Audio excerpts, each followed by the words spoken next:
This is the Horse Radio Network. This is episode 535 of the Dressage Radio Show, official podcast of the United States Dressage Federation on the Horse Radio Network, brought to you by Kentucky Performance Products and Total Settle Fit.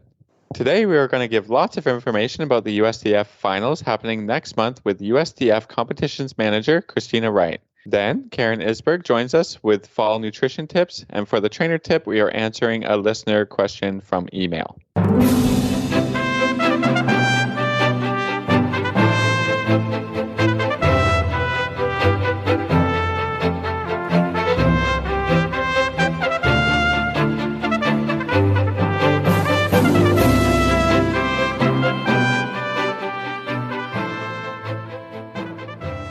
This is Reese Koffler-Stanfield from Georgetown, Kentucky. And this is Philip Parks from Rockwood, Ontario, and you're listening to the Dressage Radio Show. Hi, Phil. How are you? Hi, Reese. What's going on? Goodness. Well, we're pretty rocking and rolling and busy down here. You know, this is we have a big fall season. So there is a dressage show this weekend. There is an event with all the upper level horses next weekend, really big event in town. And they have horses kind of going all over the place. Horses going to Fair Hill next weekend, Team Challenge. So we're in the thick of it again. We have a quieter summer season, and then we're back into it for the fall. So yeah, really busy. And then I'm getting my two horses ready for the finals. So yeah, rocking and rolling for sure. How about you? We're just training, having fun. Yeah, this is when I really don't like talking to Philip, because he's like, yeah, we're just chilling. We're just training. I know, I'm having a lot of fun. I have completed all the movements on the horse that I've been training for a lot of years, and now he can do the Grand Prix. Yeah, so that's pretty cool. That's really fun. That's pretty awesome. Yeah, the last thing was the series of like 15 changes, and now he can do lots and lots and lots of ones, and it's super really fun. We're really happy. Now I want to go to horse show, which I can do for another while, but it's going to take a while to put all the movements together to happen in a test kind of thing. And the zigzags are really a big challenge for me. I don't know why. That's my hardest movement. I think it's a lot of people's hardest movement. So that needs a lot of work. There needs to be a lot of polishing going on, and then possibly in the spring we'll take them out and do the I2 or the modified ones, that Inter A, Inter B, something like that. But awesome. Really happy that he's going so well, and he's so happy, and it's a great moment. It's a great thing. I'm coming for the Grand Prix. I want to see it happen. So there's always, for me, when you do your first Grand Prix on a horse you trained, there has to be a party.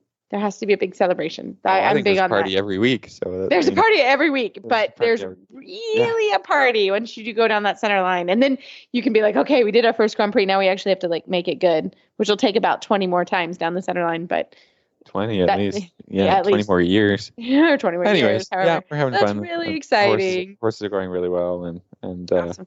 It's great stuff. Awesome. I love it. We have a fantastic show. We are kind of getting ready for the U.S. finals, and we've had lots of questions around that. And so we're going to kind of take some myths away if we can, and give some information about the U.S. finals this show. So it should be a really good one. So how about we go rock right into that with Christina Wright from USDF. Well, we are really excited tonight to have a U.S. Dressage Finals 101 with Competition Department Manager Christina Wright. Welcome to the show. Thank you, Reese. Fantastic. Well, let's start with just some of the kind of the basics of the 101 of the U.S. Dressage Finals. What are the dates and where is it happening and all that good stuff? Well, the Dressage Finals will be held at the Kentucky Horse Park on November 7th through the 10th. The closing date for the competition is October 21st. So that's coming up soon. Yeah, so people have to get their entries in. What should you be doing to make sure that you're entered properly and avoiding any pitfalls there might be with paperwork and whatnot? Well, at this point, most of the regional championships have happened. So most of the deadlines have been passed already for the declarations, as well as most people have passed their nomination deadline. So at this point, it's just important to ensure that your complete entry is submitted by October 21st. And we highly recommend that those entries be submitted online at horseshowoffice.com. Yeah, and if you've never sort of used that program actually is pretty self-explanatory. And I myself have had to send some emails in, and they're very good about getting back to you and answering questions for the non-techie people, me. So they're really good and really helpful.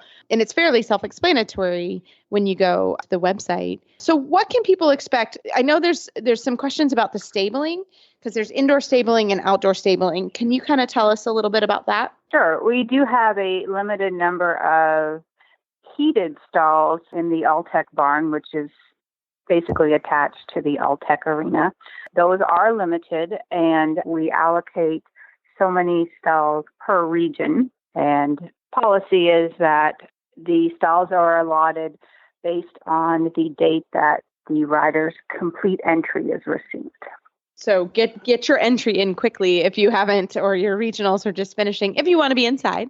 But the outside shed rows, they're outfitted with, I don't know, how do you describe it, tents, or, there's a way to close off your stall so it's a little bit warmer. They do add those for this competition, don't they?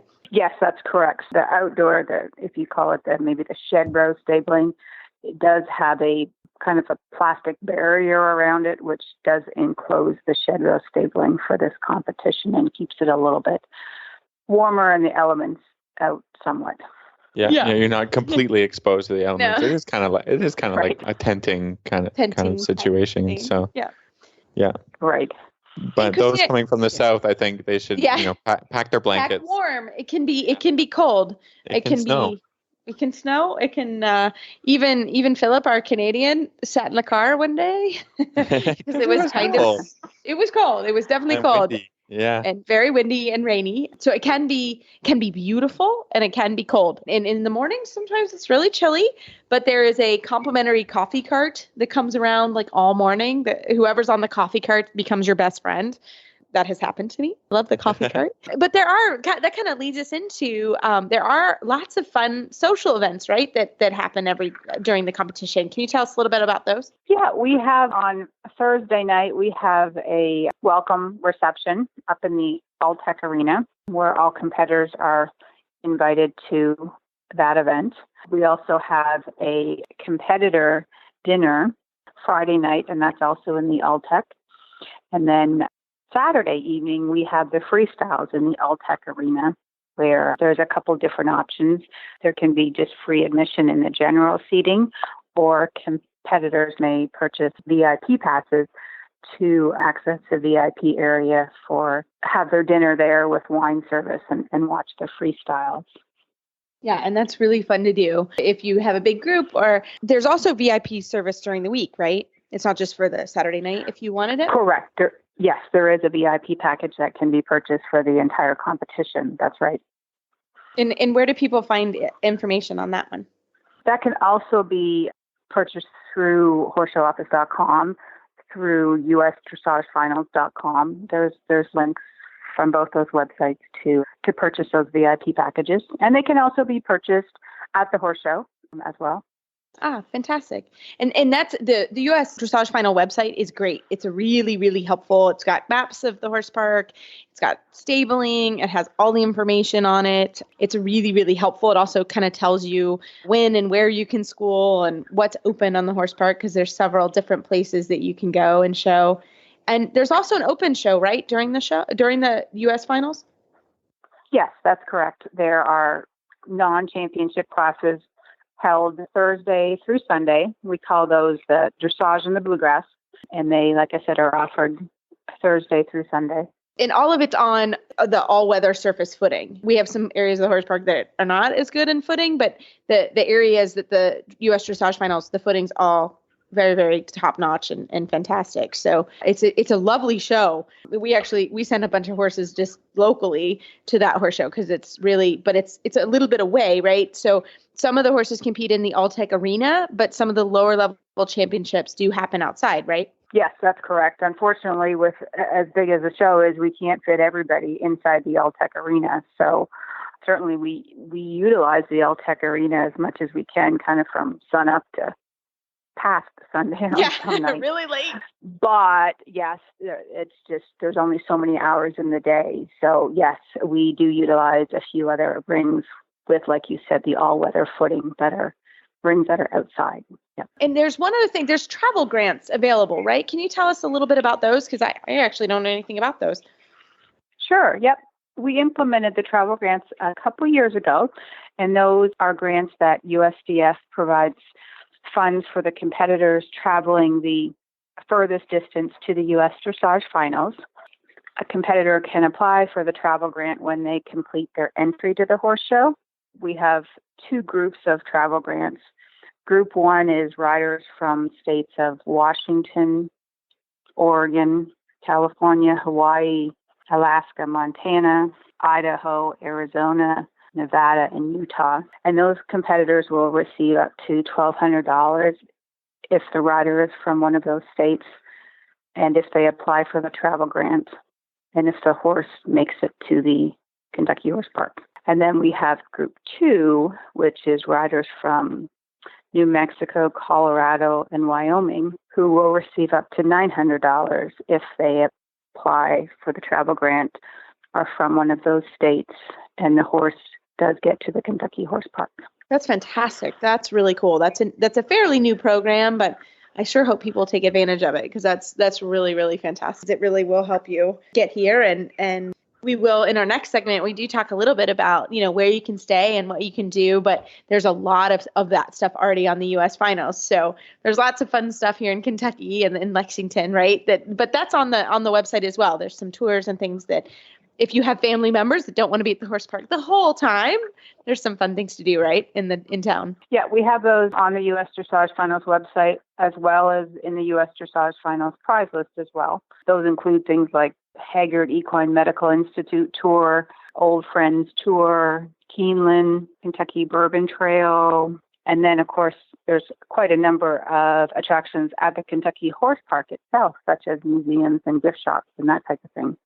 Yeah, and playgrounds. I mean, it's a huge park. It's a state park where families can go and have a good time. So there really is something for everyone. Even if you just bring one horse, you can really have a great time while you're here and lots of fun stuff. And we have good restaurants in town. So we're used to hosting big events in Lexington. And I think people will have a great time when they come. So, Christina, if our listeners have any questions or they're coming to the U.S. finals, how can they get in touch with you? They can email me at competitions@usdf.org, probably the easiest way.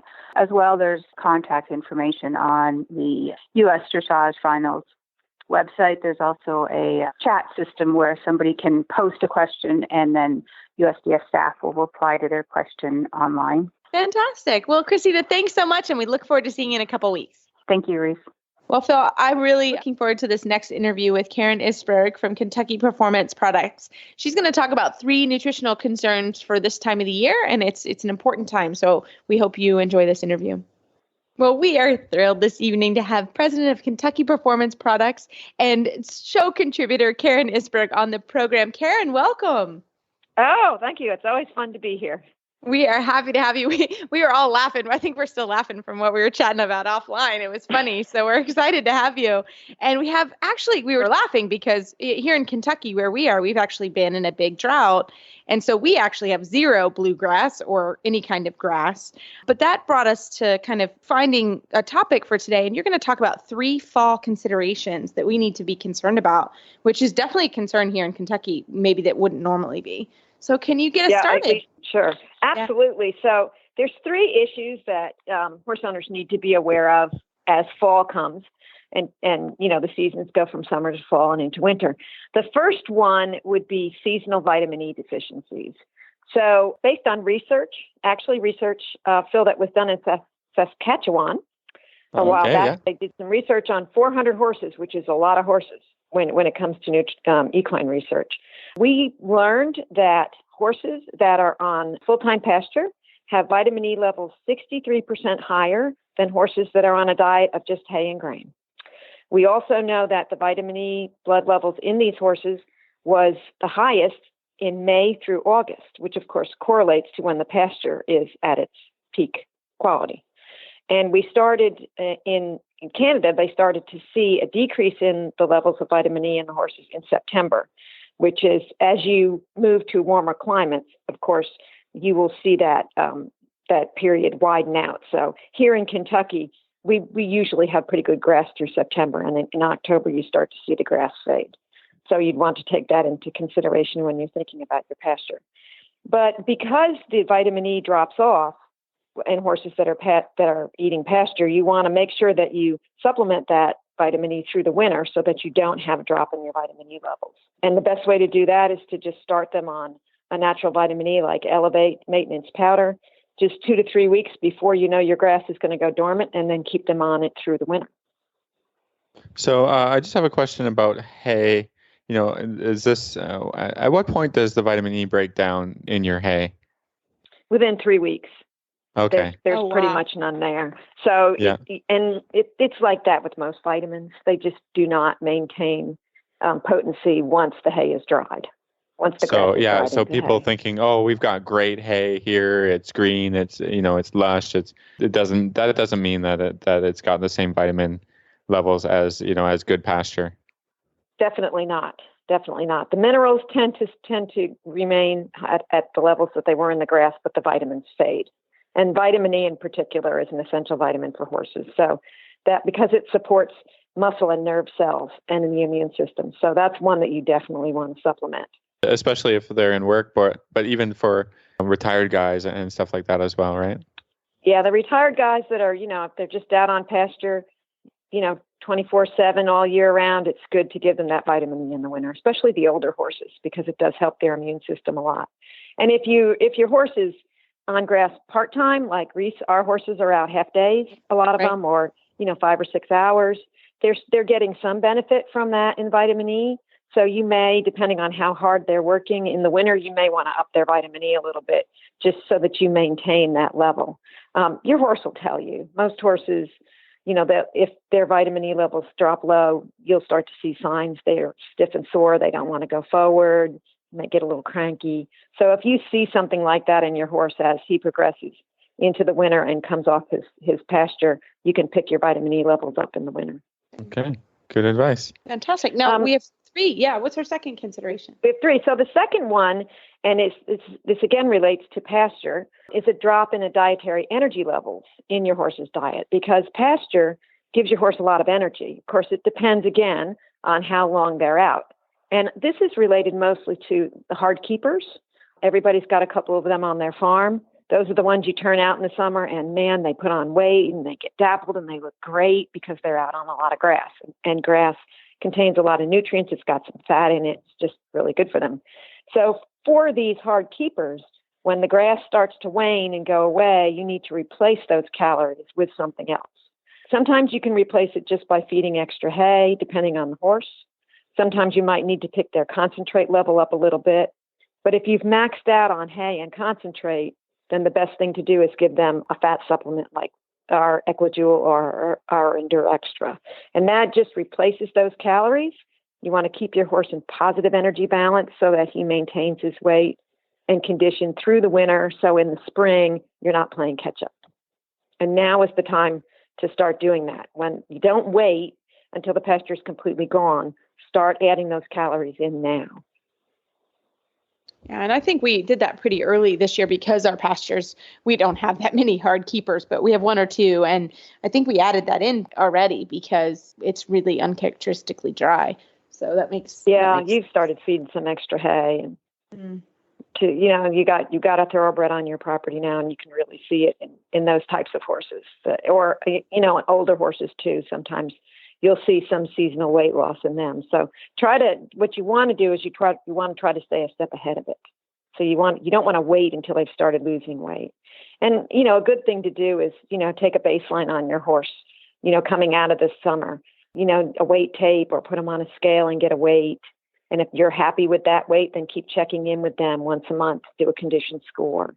Because when they get if they get a heavy coat, then it gets a little harder. So you want to put your hands on them and be able to feel how they're doing. But that's always a good thing to do. And now's the time to kind of think about how you're going to sustain that horse through the winter. Yeah, that makes total sense. And like you said, it's good to check them and in the winter, because we've had some I have some friends that have had horses that dropped a lot of weight really quickly in the winter, but they didn't really have a record of what they were before. So that makes total sense. Yeah. And if you're looking at them every day, like we go out and we see our horses every day, the weight loss is slow, so you don't notice it.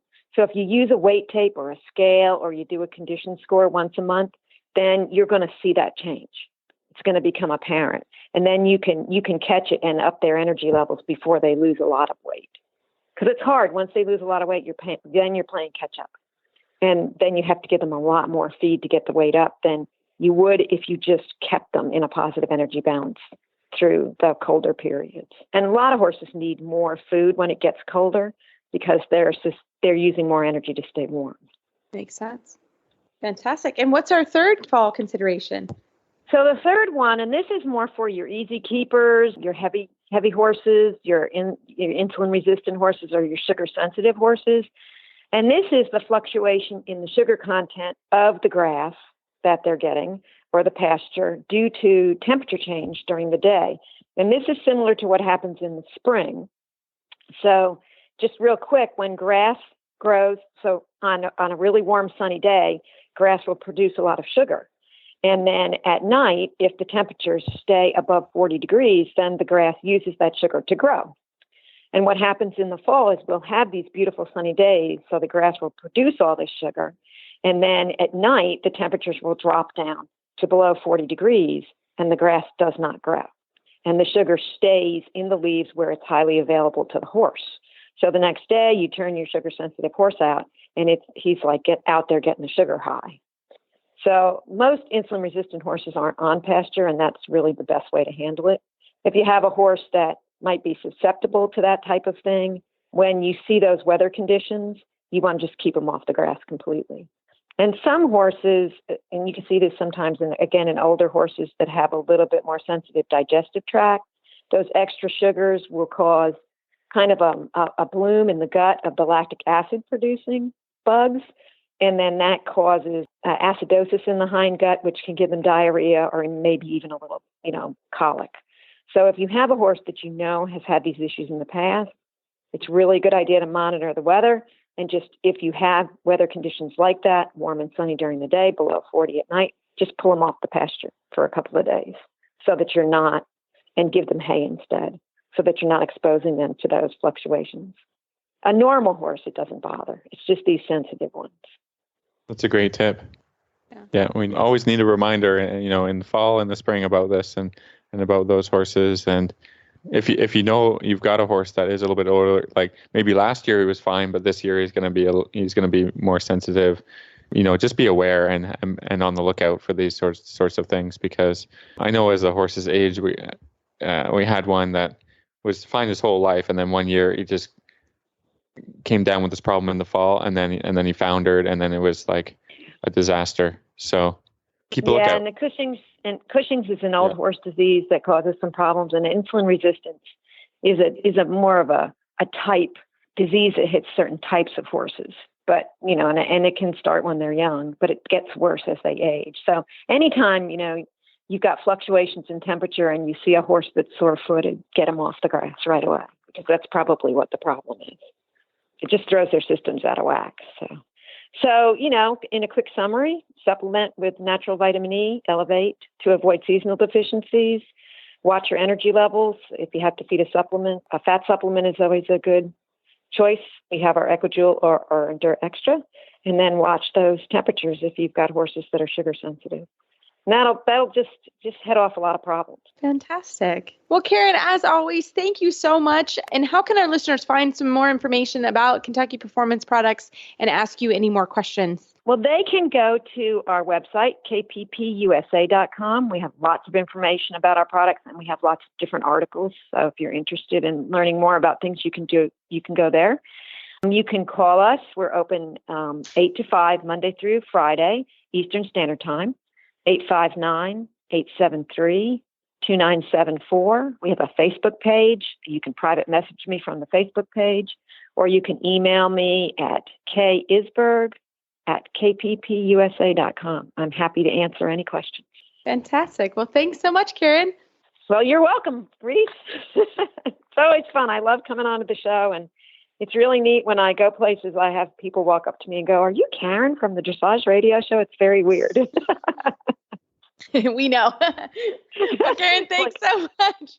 And we look forward to next month. All right. Talk to you soon. Well, I think we have a fantastic Total Saddle Fit tip of the week. We hope you enjoy. Well, for this week's Total Saddle Fit tip of the week, we've got a great one that'll tie into our national finals. But Phil, today, I actually, once a year, I go to the University of Kentucky. I'm an adjunct professor there, and I do a tools and tack lecture on dressage.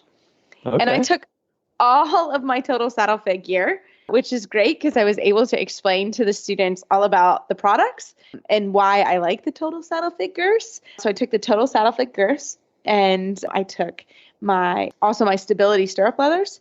And it was fun to see, I showed them all the product lines, and I showed them sort of how we use them and why I like the Stretch Tech shoulder relief girth with the different linings. So it was fun to actually give a lecture, and then I showed them the stirrup leathers, and they were really impressed because their stability stirrup leathers are a little bit wider if you haven't seen them.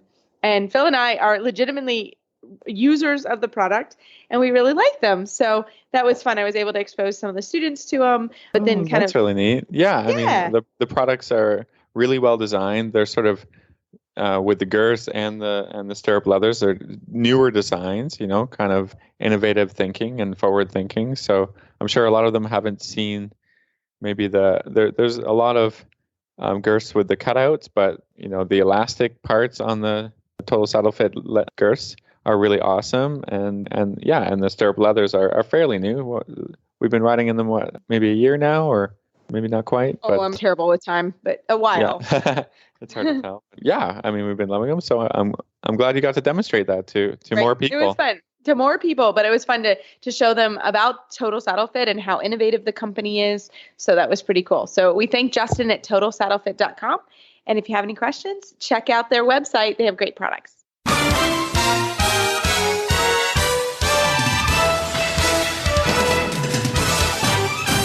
This week's dressage training tip is brought to you by Total Saddle Fit, home of the shoulder relief girth at TotalSaddleFit.com.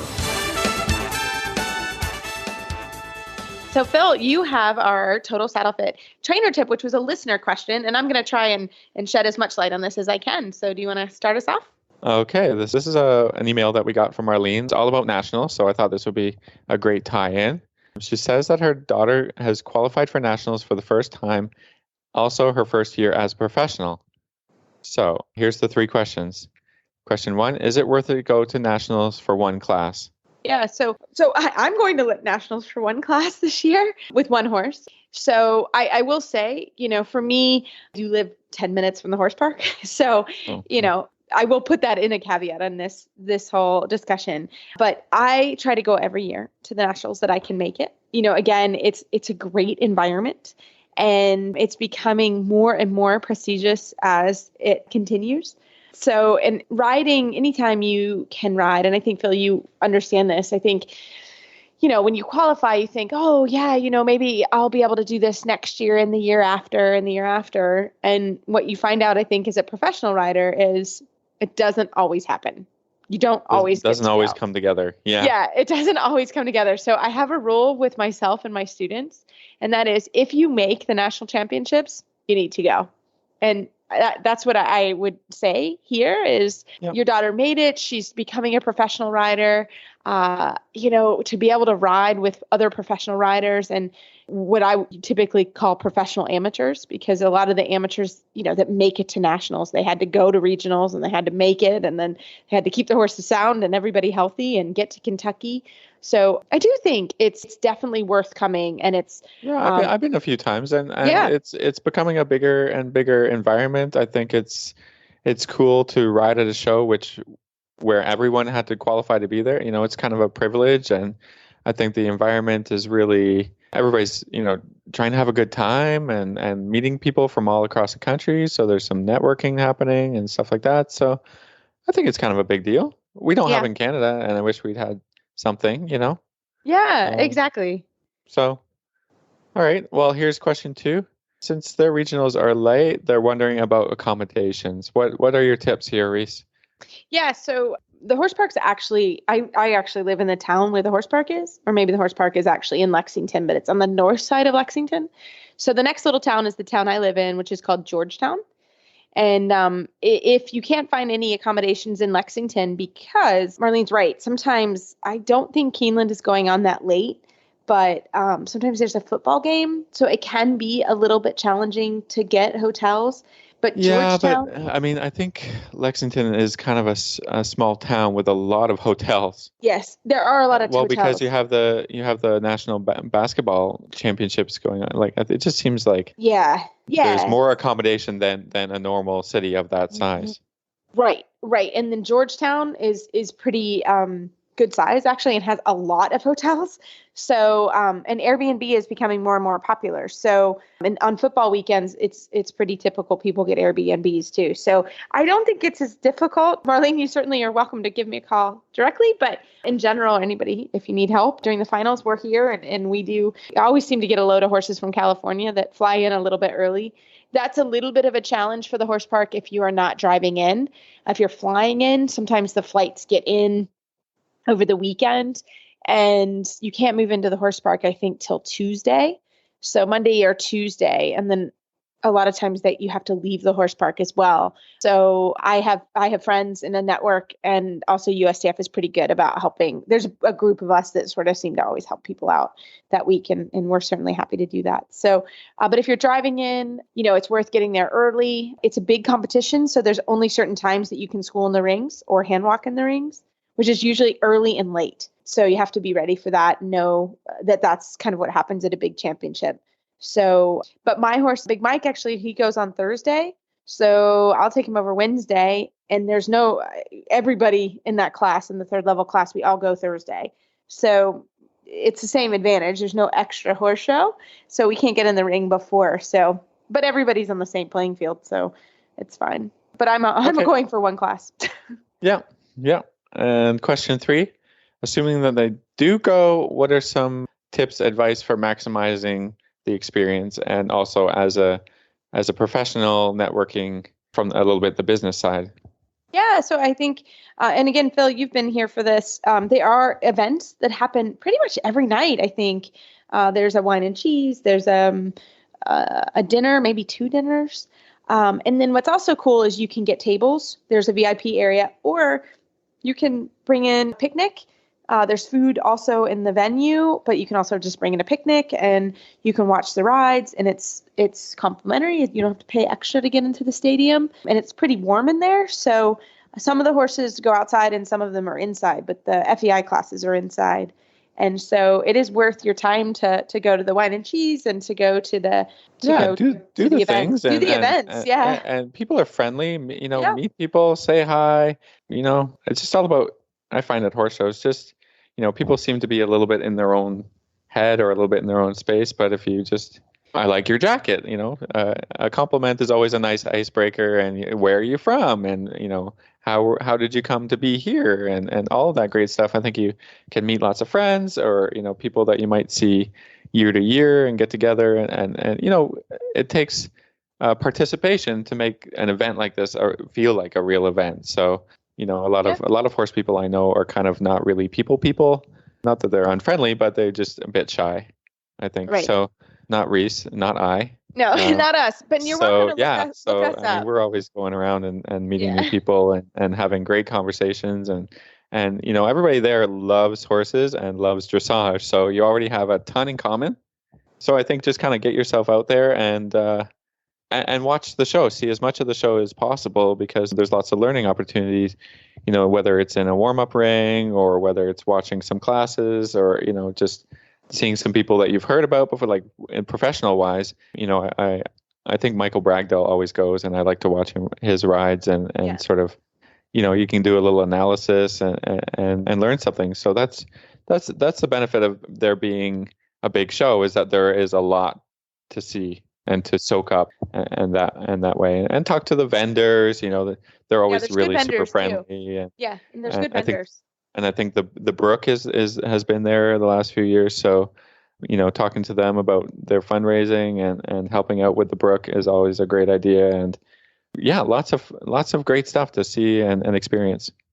Right. Right. So it's a great show. So I would absolutely say come look us up because we love that. And we look forward to meeting with you. And we hope your daughter does well. And if you have any other questions, we're happy to answer them. And also we hope the show will help you find some assets on the USDF side.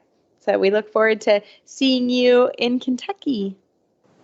Well, Phil, we asked for people to send in their goals and we got some takers, which is really exciting. This time of year is a nice time to sort of reflect on the year and find out, did you complete the goals you were trying, where you're going for next year. It's a good time to start that. So we've asked listeners to send us their goals and we have gotten some, which I love. So I also noticed I've been looking, one of the things we celebrate is when people get their medals, we try to stop and either have a party. We always have a party at the end of the year, but we try to really celebrate. So I celebrated this week with Jen O'Neill.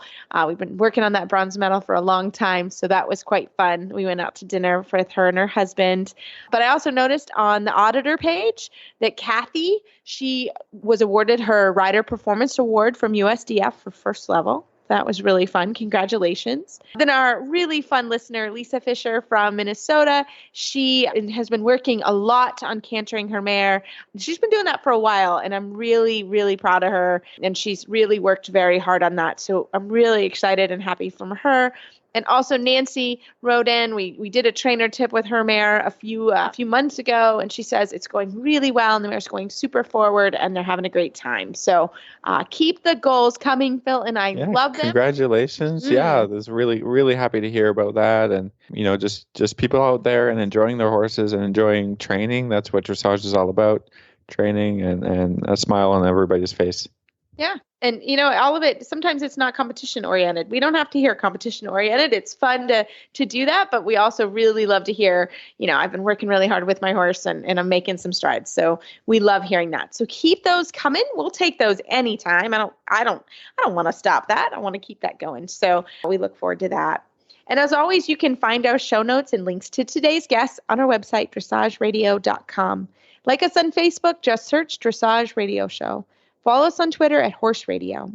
My website is maplecrestfarmky.com, and my email is reese@horseradionetwork.com. I think the best way to find me is probably on Facebook, or my email is philip@horseradionetwork. I want to thank our sponsors this week for allowing us to put on a show, and don't forget to check out all the other shows on the Horse Radio Network at horseradionetwork.com. And we can't wait to talk to you next week. Keep your heels down and your shoulders back, and have a great week of riding.